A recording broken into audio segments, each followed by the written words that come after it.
There are cities that swallow people whole. New York does it without apology. It takes your name, your accent, your small-town confidence, and it grinds it down to something quieter, something that knows its place. The skyline doesn't care where you came from. The marble lobbies don't ask your story. The men in tailored suits don't look at you unless they need something. And yet, sometimes, two people find each other in the middle of all that noise. Two people who have nothing in common except the one thing no amount of money can buy: the exhaustion of never being truly seen. This is the story of Nora Callahan and Elliot Vance, two worlds that were never supposed to touch, and what happened when they did. Nora Callahan woke up at 5:15 in the morning on the first day of October. She didn't need an alarm. She never did. Not since she was 14 years old, helping her mother open the diner in Clarksburg, West Virginia, before the school bus came. That habit had lived in her bones ever since. The body remembers what the mind tries to leave behind. She lay still for a moment in the twin bed of her studio apartment in Astoria, Queens, looking at the ceiling. The plaster was cracked near the window. A siren passed somewhere on the street below.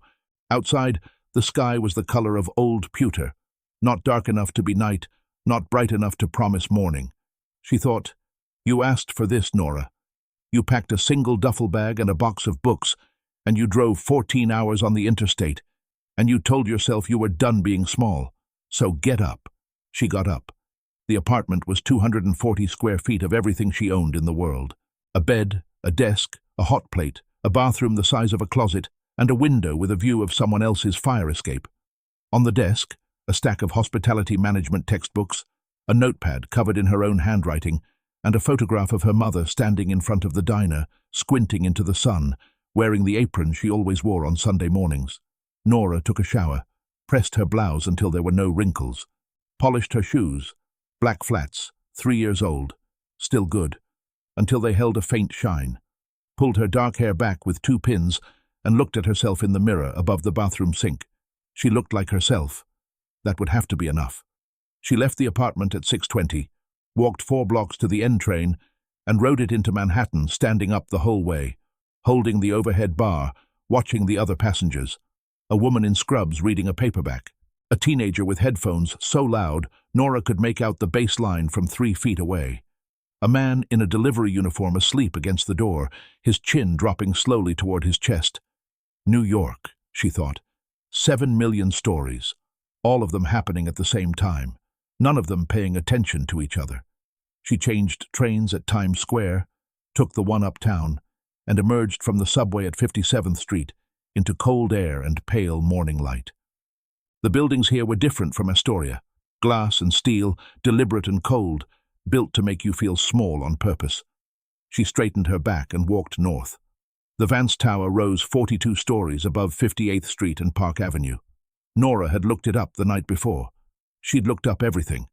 Vance Capital Group, commercial real estate, private equity, hotel acquisitions, international markets, headquarters on floors 30 through 42, a rotating restaurant on the top floor that cost $400 for dinner, a lobby that had been featured in 3 architecture magazines, a name that had been on the cover of Forbes twice in the last decade. She was going to be the new front desk coordinator on the lobby level. She stood on the sidewalk across the street for exactly 40 seconds, looking up at the building. Then she crossed. The lobby doors were 12 feet tall and made of hand-polished bronze. They opened automatically as she approached, with a soft pneumatic exhale, like the building itself was sighing. Inside, the air was a different temperature, cooler, quieter.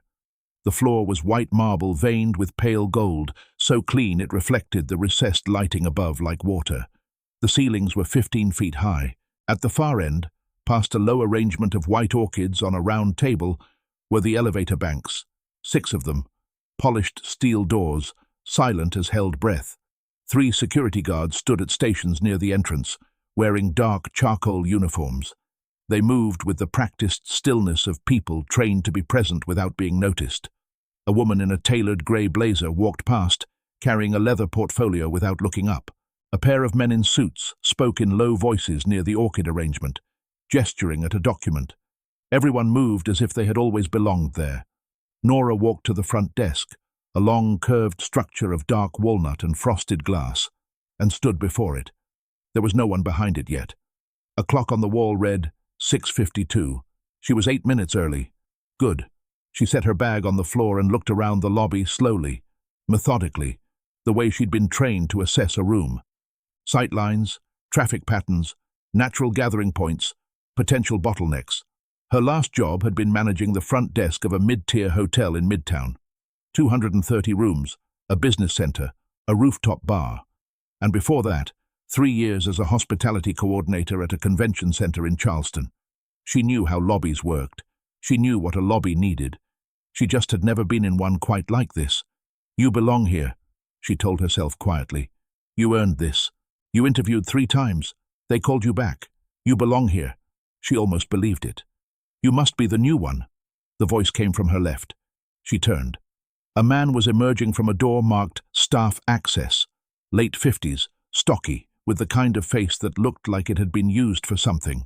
Silver hair, reading glasses pushed up on his forehead. A name badge that read, Gerald, Facility Services. He carried a cup of coffee in each hand and held one out toward her. Lobby black, he said. I always bring 2 on the 1st of the month. The desk manager's office has decent stuff, but this is better. He nodded at the cup. Take it. You look like you need it. Nora blinked. Then she took the coffee. Nora Callahan, she said.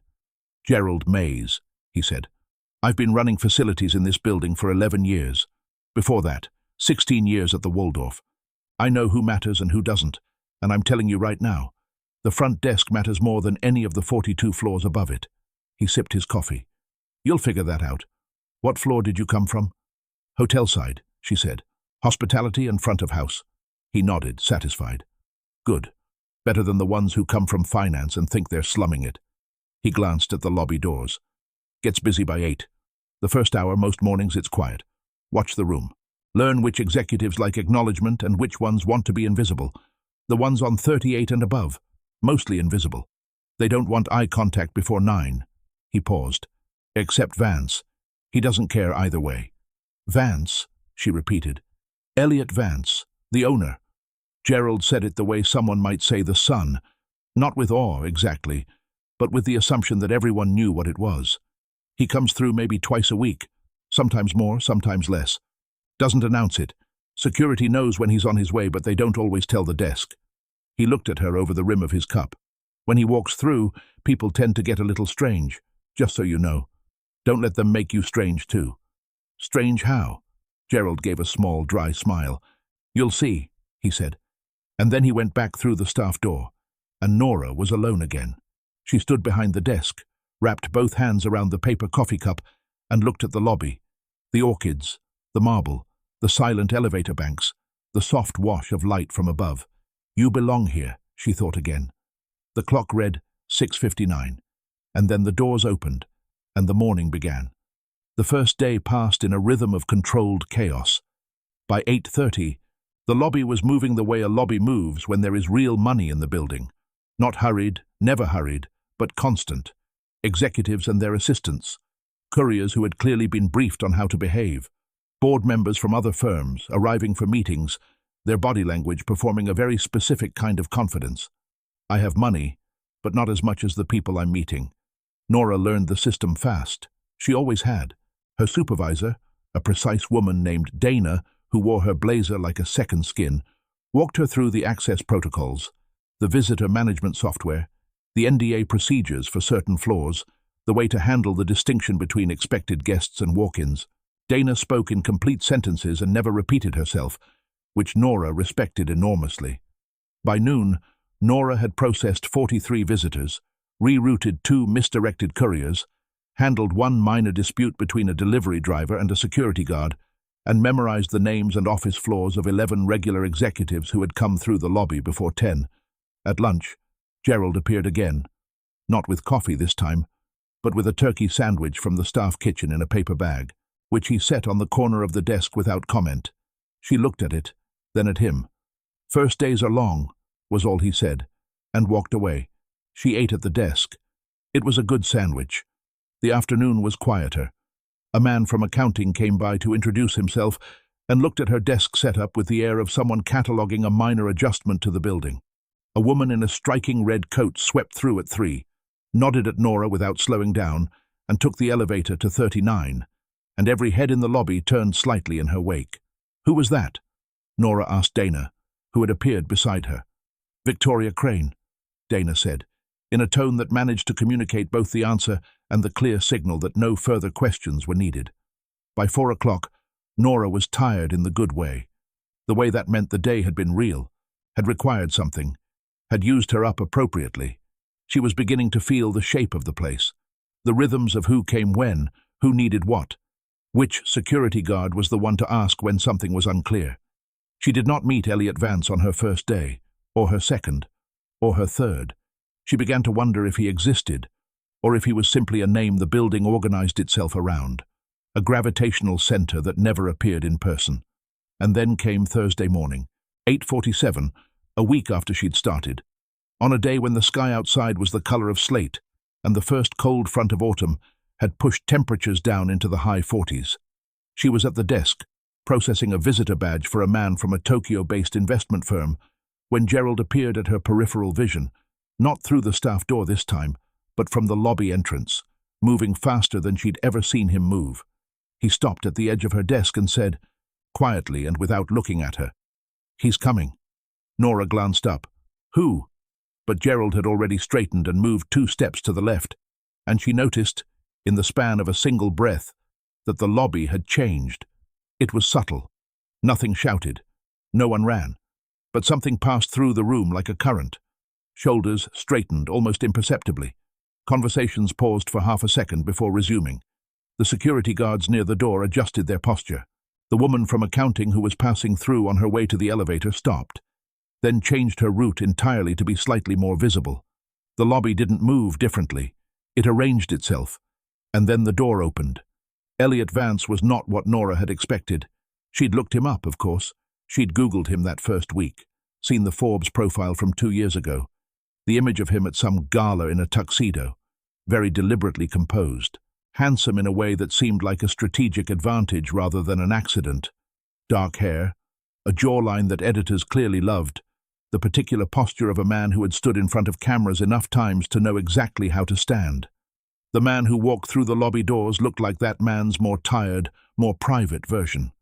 30s. 36, she'd remember later, when she looked it up, in a dark navy overcoat that was clearly expensive but wore as though he'd forgotten it was. No briefcase, no entourage, though 2 men in security configurations had come in through a side entrance and positioned themselves quietly near the elevator bank. His hair was slightly disordered, as if he'd come from somewhere that had wind. He walked the way men walk when they're used to being the one who sets the pace. But his face, as he crossed the marble floor, was not cold, exactly. Something more precise than cold. Contained. The face of a man who had learned to perform presence without spending any of it. The Tokyo investor at her desk was watching him, too. Nora realized she'd been mid-sentence when the shift happened. She'd been explaining visitor badge pickup procedures, and she'd stopped. She pulled her attention back. "I'm sorry," she said to the investor.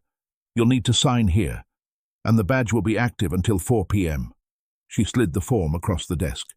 The investor, still watching Vance's approach, signed without looking at what he was signing.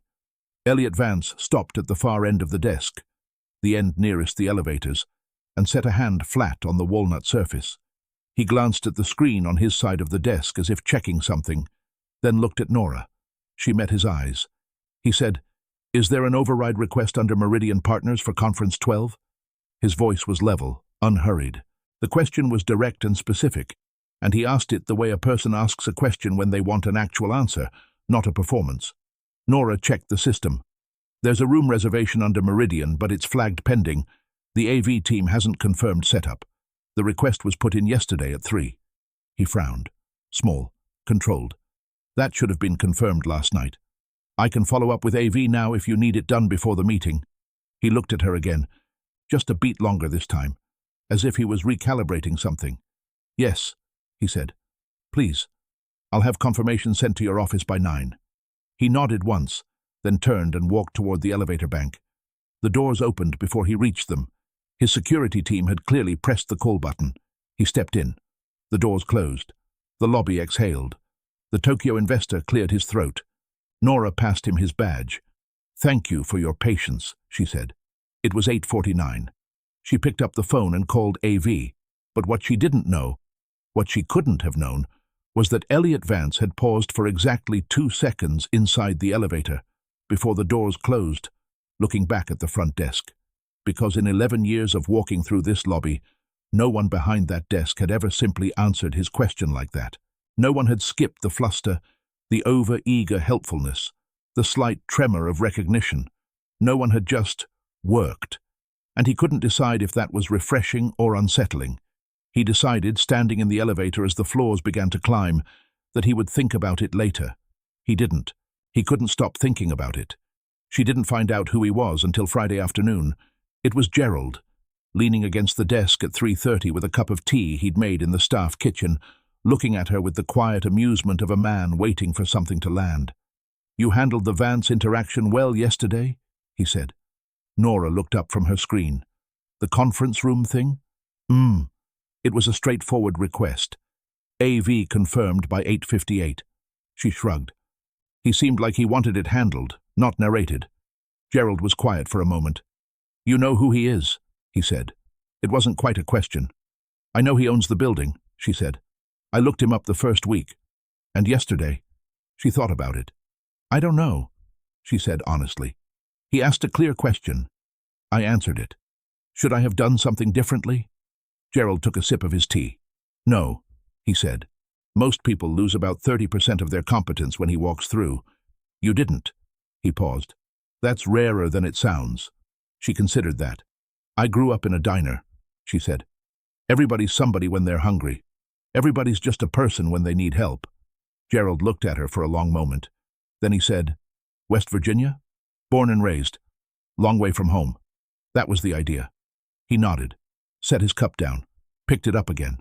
"He noticed," he said quietly, almost to himself. "Who noticed what?" But Gerald had that small, dry smile again, and he moved off toward the staff door without answering. Nora went back to her screen. "He noticed." She turned the phrase over in her head once briefly, the way you might turn over a stone to see what's underneath, then put it back. She had a system to update and a courier log to reconcile before 5, and the concrete things were the ones that mattered. But somewhere in her chest, something very small and very quiet had shifted. She didn't name it. She went back to work. The second time she spoke to Elliot Vance was on a Tuesday, 3 weeks after she'd started. He came through the lobby at 7:15, earlier than usual, she'd learned by now, though his schedule was never public and he seemed to enjoy the slight unpredictability of that. She was the only one at the desk. The second desk coordinator didn't start until 8. He stopped at the desk again. Same posture, same focused quiet. "Morning," he said. "Good morning." She glanced at the visitor log. "There's a package held for you at the security station. Arrived late yesterday. Courier wouldn't leave it without signature, and your team had already cleared out." He blinked. "How do you know it's for me?" "The sender name," she said, "and it's marked priority personal." A very slight pause. "That's thoughtful. Thank you. I'll let the security station know you'll collect it on your way in." He looked at her for a beat. "Where are you from?" The question came without preamble, without apology for its abruptness. She decided she appreciated that. "Clarksburg, West Virginia." He nodded, as if that information had gone somewhere specific. "Long way. People keep saying that. Does it bother you?" She thought about it. "No. I think it's just what people say when they don't know what else to ask." She met his eyes. "What would you actually want to know?" The lobby was empty around them. 7:15. Pale autumn light just beginning to push through the high windows near the ceiling. He was looking at her with something that wasn't quite a smile, and wasn't quite surprise.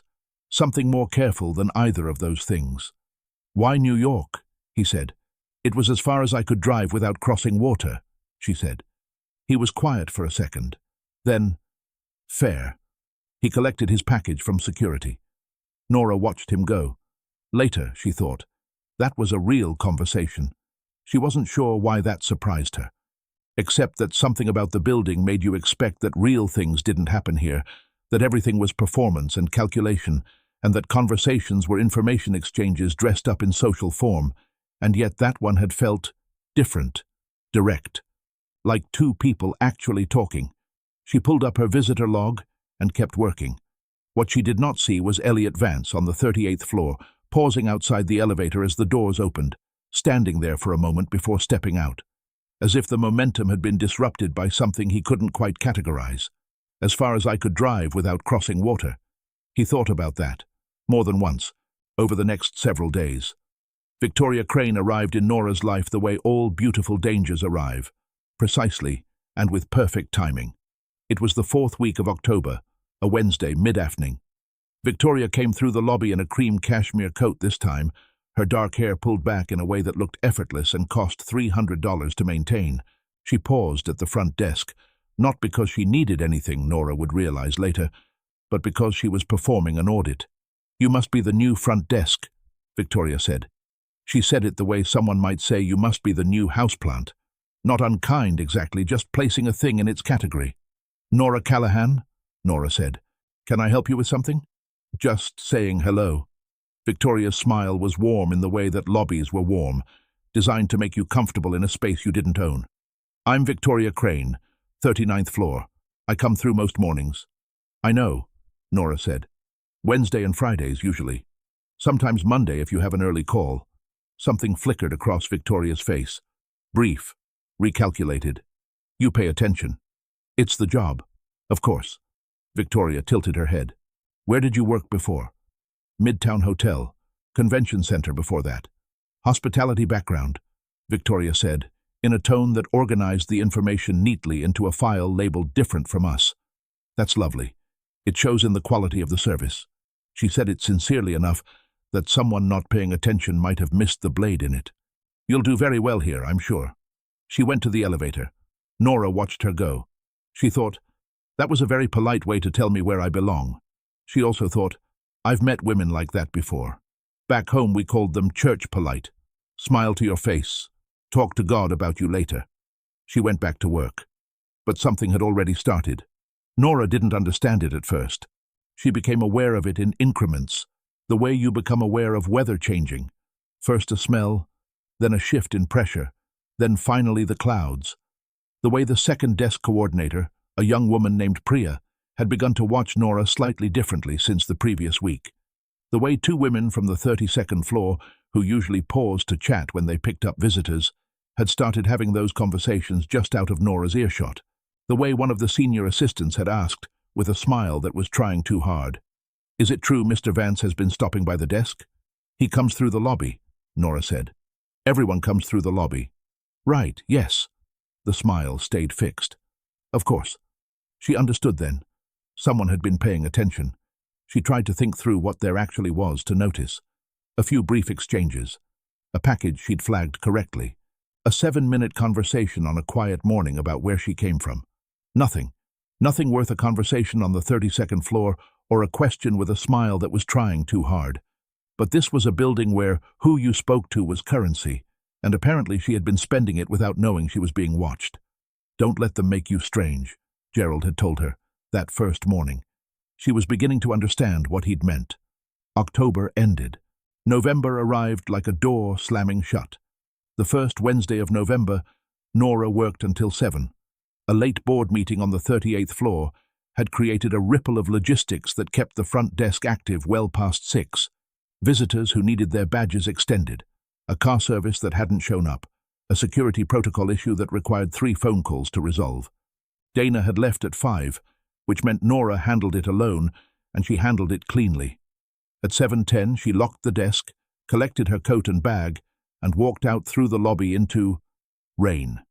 Not a soft rain. A genuine, cold, driving November rain, the kind that has ice in its ancestry and knows it, the kind that turns umbrellas inside out and makes the streets of Manhattan look like they're made of black glass.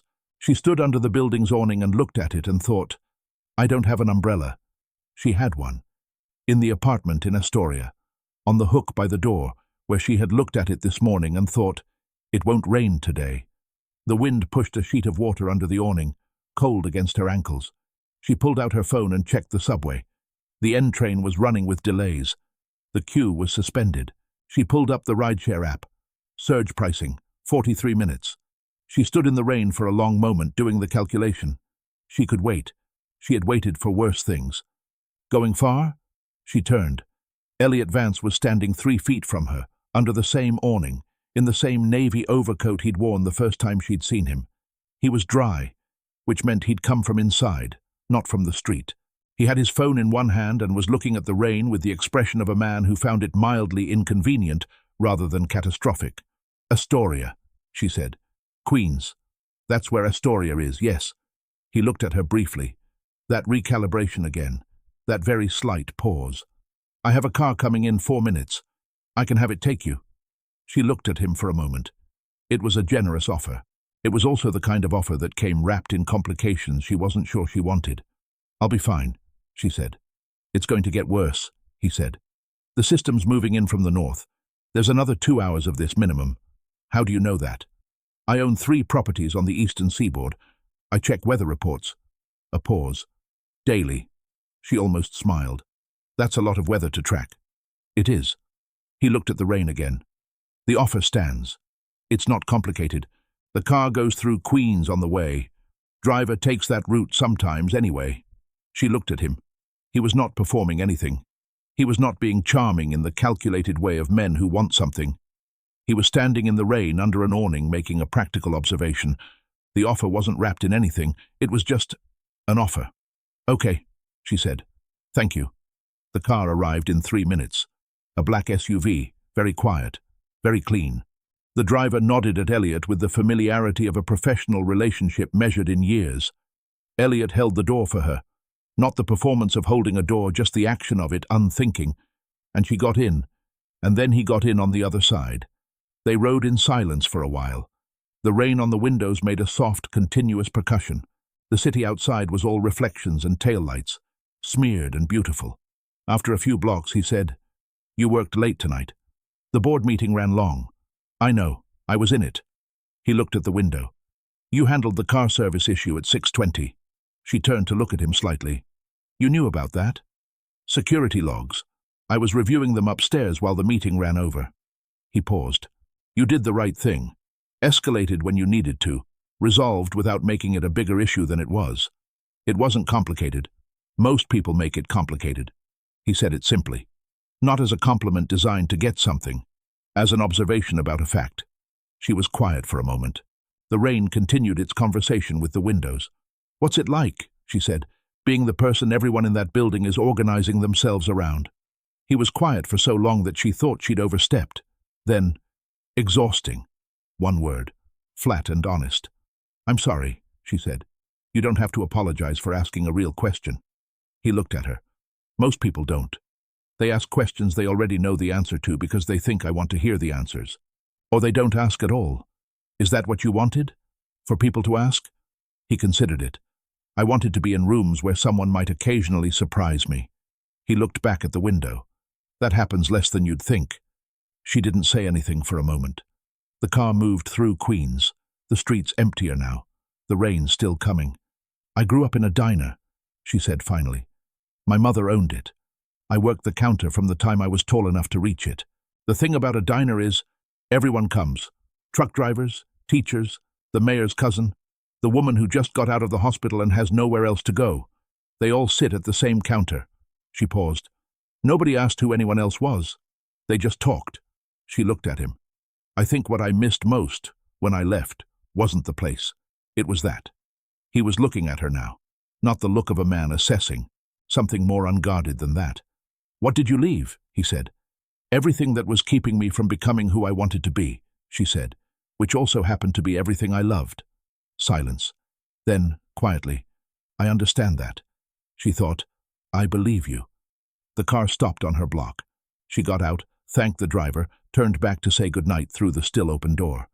Elliot Vance was looking at her with an expression she couldn't quite read. It wasn't attraction, or not only attraction. It was something deeper and more fragile than that. It was the face of someone who had just recognized a language they didn't know they still spoke. "Good night, Nora," he said. "Good night, Mr. Vance." The door closed. She stood on the wet sidewalk in the rain and watched the car move away down the street. She didn't go inside for a minute, maybe 2, standing in the cold November rain, thinking about the particular silence of a car with someone you don't quite understand yet. She still didn't name the thing in her chest, but she knew it was there now, and someone, 2 floors above the lobby, in an office that faced Park Avenue, was watching the security footage timestamp and finding himself going very still. Because Gerald Mays, who had worked in this building for 11 years and seen 3 previous desk coordinators and watched Elliot Vance walk through the lobby 3 times a week, had not gone home at his usual time that evening. And Gerald Mays, who had the kind of eyes that saw everything and the kind of discretion that told no one, had seen a car pull up and 2 people get in.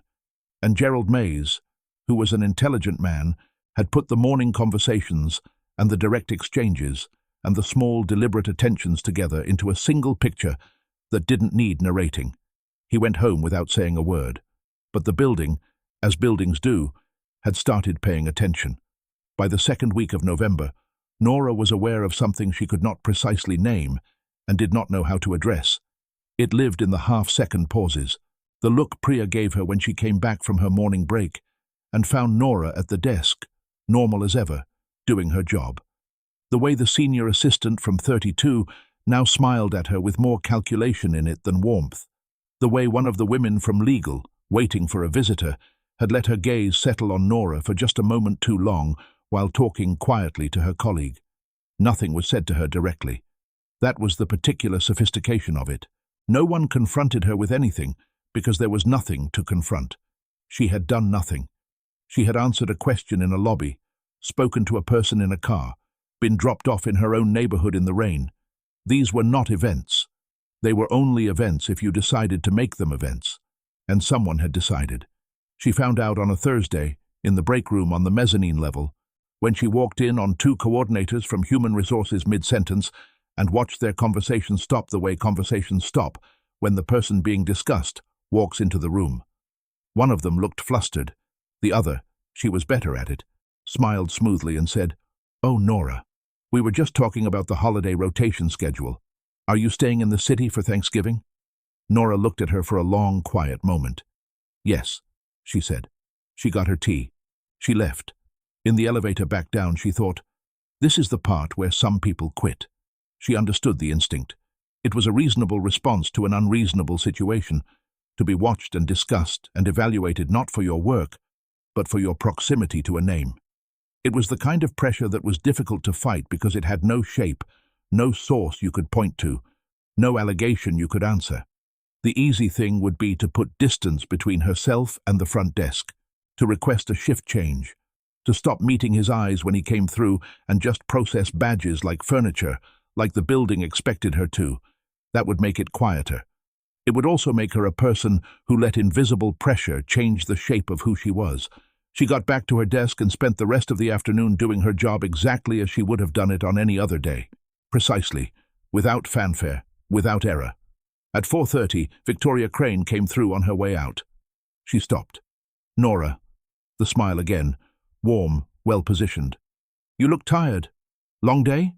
"Average," Nora said. "You should take care of yourself." Victoria's voice carried a particular softness that was doing something other than expressing concern. Buildings like this, they can be demanding places, especially for people who are still finding their footing. She paused. It's a lot to navigate, all at once. The environment, the people, the relationships. A beat. If you ever feel overwhelmed, it's completely understandable. There's no shame in acknowledging that some environments simply aren't the right fit. Nora looked at her, directly, without the flinch that Victoria was waiting for. "Thank you," she said. "I'll keep that in mind." Victoria held her gaze for a moment, looking for something, Nora thought. Looking for a crack, a concession, some small sign that the words had landed. She didn't find one. She smiled once more and left. Nora watched her go, and then, from the direction of the elevator bank, she heard his voice. "Nora." She turned. Elliot Vance was standing at the edge of the front desk, and he looked different, not in appearance, in posture. There was something in his face that was less contained than usual, as if the specific management of his expression had slipped slightly. "Can I ask you something?" he said. And it was unusual, the "can I ask," because he was not a man who usually prefaced. He asked, he acted. He didn't request permission for the small things. "Of course," she said. He was quiet for a second. He glanced at the lobby. A security guard at the far station, 2 men near the orchid arrangement, No one particularly close. He looked back at her. Are you planning to leave? She blinked. Leave. The position. The building. He said it with a flatness that was trying to be casual and wasn't quite getting there. I was told. Someone mentioned you might be considering a change. She looked at him for a long moment. Thought about who might have mentioned that. Thought about why. I wasn't, she said. I'm not. He was quiet. Something passed through his face. Quick. Controlled. Good, he said. Then, with what looked like effort, I'm asking because this lobby is better with you in it. Not because of anything else. Because you do the job well and the building runs more smoothly, and I've noticed that. That's all. Nora looked at him. He was holding himself very still. The way you hold yourself still when you're being more honest than you intended. Mr. Vance, she said. Elliot, he said. She paused. Why are you actually asking? He looked at her for a beat. 2 beats. Because, he said, you are the only person in this building who speaks to me as if I'm a person, not a position or a last name or an opportunity. He stopped. His jaw was set, and something in his eyes was doing something she couldn't entirely name.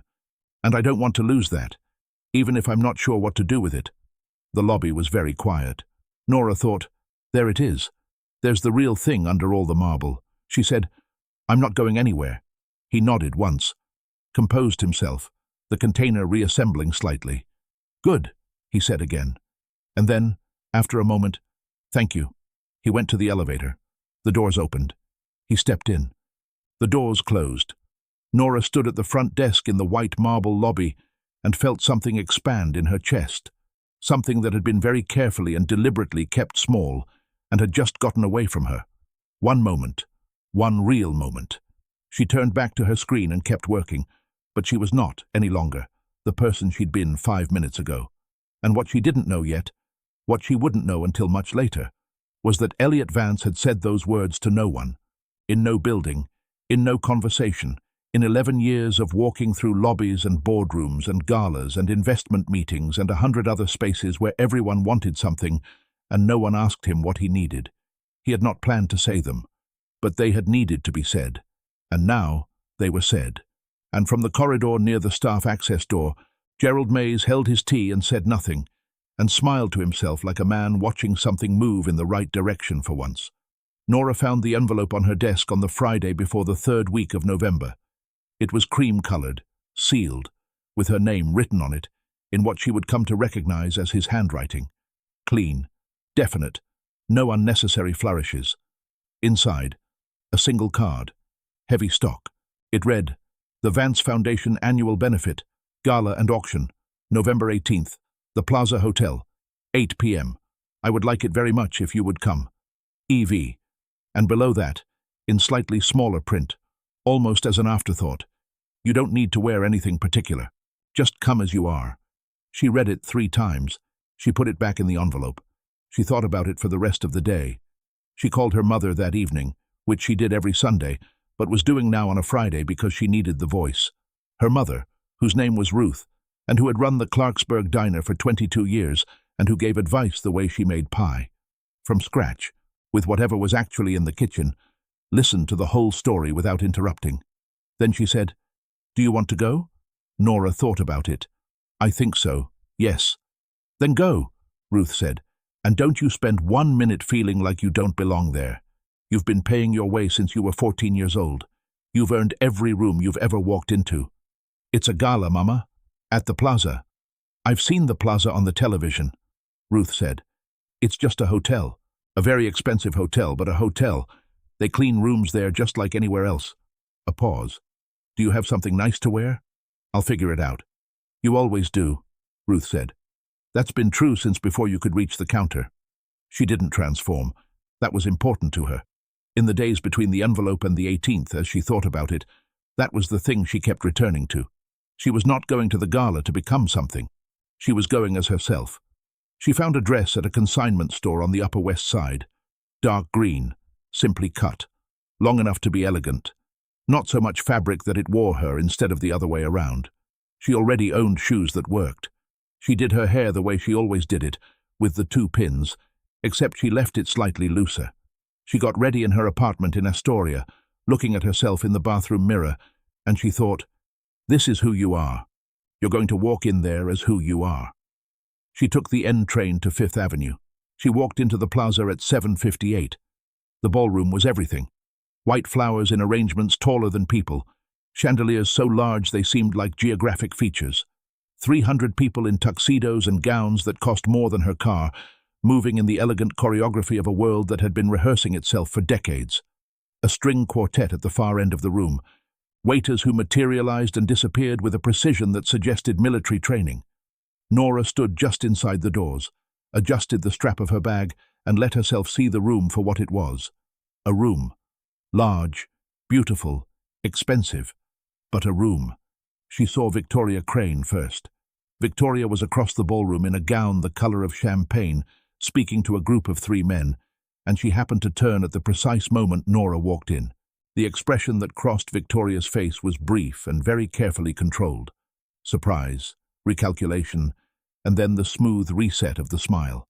She said something to the man beside her. He glanced toward the door. Then the ballroom's energy shifted, very slightly, the way it shifts when there is a disruption in the expected order of things. Nora picked up a glass of water from a passing waiter's tray and stood near a column, watching the room. She heard a voice say quietly, just behind her left shoulder, "You came." She turned. Elliot Vance was standing there in a tuxedo, looking at her with the expression she'd come to recognize as his most honest one, the one that wasn't performing anything, the one that was simply seeing. "I came," she said. "I wasn't sure you would. I wasn't either until I was in the car." He almost smiled. "Not quite. Are you all right?" "It's a lot." "It's a room," she said. "A very impressive room." "I've been in impressive rooms." He looked at her. "You're not intimidated." "I'm slightly intimidated," she said honestly. "But I've been slightly intimidated before, and it didn't stop me." This time he did smile. Small, real. He offered his arm, not as a performance, not as a possession, as a question, held in the gesture. She took it, and they walked into the room. What happened next was not dramatic. It didn't need to be. It was simply that Elliot Vance, who was the center of this room in the way that he was always the center of every room he entered, moved through it with Nora Callahan on his arm, and did not move toward any particular group, did not make himself available for the usual circuits of networking and deference, but instead guided them toward the far edge of the ballroom, near the windows that looked down over Central Park, lit up below in the November dark. People noticed. Of course they did, because Elliot Vance, in 11 years of galas and benefits and events of every kind, had never, not once that anyone could remember, arrived with someone who wasn't a known quantity, a name, a face that belonged to this world. Nora was not a known quantity, and she did not pretend to be. She stood at the window and looked at Central Park below and thought, this city is so beautiful from up here, and exactly as large and indifferent as it is from the N train. He found them an exit from the ballroom at 9:15, a door near the orchestra that led to a private terrace, narrow, looking south toward Midtown, the lights of the city spread below like a conversation that never ended. Cold, but not unbearably. The noise of the gala fell away behind the closed door. They stood at the railing. Below them, Fifth Avenue, the park, the dark patchwork of rooftops and lit windows and moving headlights that was the city at night. After a moment, she said, "Why me?" He turned to look at her. "Of all the people in that room," she said. "The women in there who know your world, who speak your language, who understand all the rules. Why bring me?" He was quiet for a long moment. When he spoke, his voice was lower than usual. Not quieter, lower, closer to something real. "Because every person in that room," he said, "is always doing a calculation. Sometimes it's very subtle. Sometimes they don't even know they're doing it. But it's always there. What does he want? What can I get? How do I make this count?" He looked at the lights below. "You have never, not once, from the first time you answered a question at that desk, made me feel like a calculation. You're sure about that?" "I'm sure about that," he said. She looked at him. "You don't know me very well." "No," he turned back to her. "I'd like to." She held his gaze. "I don't belong in your world, Elliot." "I know," he said. And then, quietly, steadily, "I would never ask you to pretend otherwise." The city moved below them, indifferent and luminous. She thought about her mother in the diner. She thought about the end train, and the cracked plaster ceiling, and the photograph on the desk, and the duffel bag she'd packed with everything she owned. She thought about being 14 and reaching for the counter, and deciding in that specific moment that she was going to be the kind of person who reached. She thought about a man in a lobby who had asked a question and waited for a real answer. She said, "Then we go slowly." He nodded. Once, with a seriousness that meant he understood exactly what that cost her to say, and what it cost him to agree to. "One step at a time," he said. "One step at a time," she echoed. Below them, New York moved on. Enormous, careless, full of people reaching for things slightly beyond them, which is really just another name for wanting to live fully. She thought, this is not the end of being afraid. This is not the end of being uncertain. But it is, maybe, the beginning of something true. And that was enough. That was, as it turned out, more than enough. There is a kind of love that doesn't announce itself. It doesn't arrive in the form of grand gestures or declarations made in front of witnesses. It doesn't require an audience. It doesn't need to be understood by the people who are watching. It arrives the way early light arrives in November, slowly, from the east, cold and clear and honest, touching everything the same way regardless of what it costs. Nora Callahan came from a town that made her feel too small, and she drove as far as she could go without crossing water, and she walked into a building that was designed to make her feel like nothing, and she did her job. That's all. She just did her job. And in doing it, honestly, precisely, without performing for anyone, she became the one person in 42 floors of power and money and name who looked at a man and saw a person. That is not nothing. That is actually everything. The world tells women like Nora that they do not belong in marble lobbies and corner offices and galas at the plaza, that their dignity is conditional on their proximity to someone else's power. That love, when it comes, must be earned by becoming something other than what you are. But here is what Nora Callahan knew, standing on a terrace on a cold November night, looking at the city she had chosen for herself. She had not gotten smaller to fit. She had not changed herself to be accepted. She had simply been, with full and unhurried conviction, exactly who she was. And being exactly who you are, in a world that is always asking you to be something easier, that is not small. That is the bravest thing a person can do. And sometimes, not always, but sometimes, someone sees it. Someone standing in a lobby with marble floors and no reason to stop, stops, and the whole city holds its breath.